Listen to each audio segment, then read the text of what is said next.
The fate of a Chinese boy, who was born with a rare birth facial defect, has caught the attention of millions.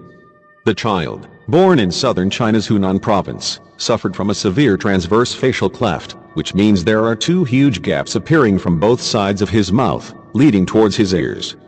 Due to the deformation, Huikang seems to have two faces, which has caused the media to call him the Mask Boy, a nickname he has had for the past 7 years.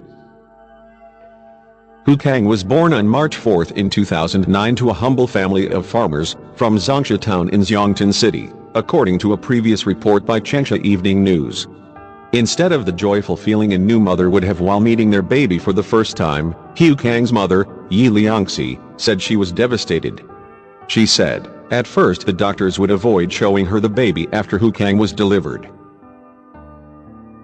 And after she repeatedly requested to see the child, the doctors brought her the baby and my whole body felt numb.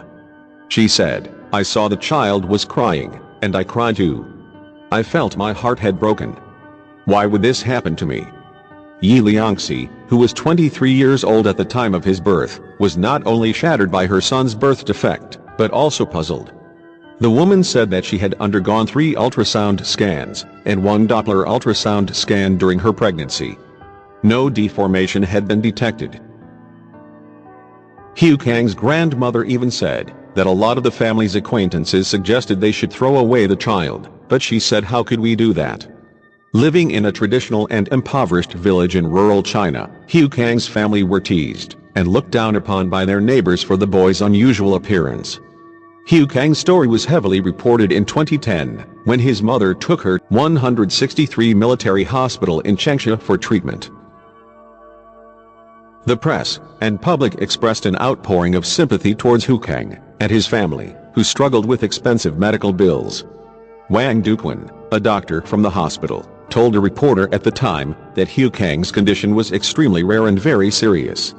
Dr. Wang said, not only his soft tissues were damaged, broken and moved, his temporal bone, cheekbones, sphenoid bone and upper jaw were all damaged.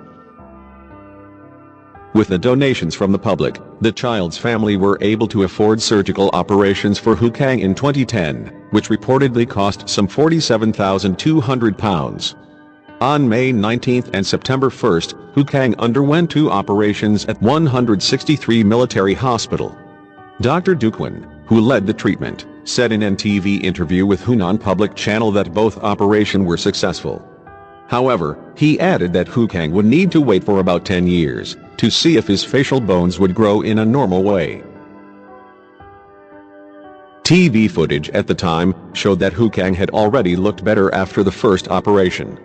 In the past 7 years, Huikang's story and pictures have been widely shared by different Chinese media. Most people were shocked by Huikang's condition and were looking for ways to help the family. Last month, reports on Huikang's stories appeared again on Chinese-language news websites such as ET Today, after Huikang's pictures had been shared on social media and online forums. Sadly, there have been no further reports on how little Huikang is recovering. Reporter Lu Jun, who wrote the story for Changsha Evening News some 7 years ago, told Mail Online that he had not contacted Huikang and his family since he visited the boy in the hospital in 2010. As a result, he does not know whether or not the boy is still suffering from the facial deformation.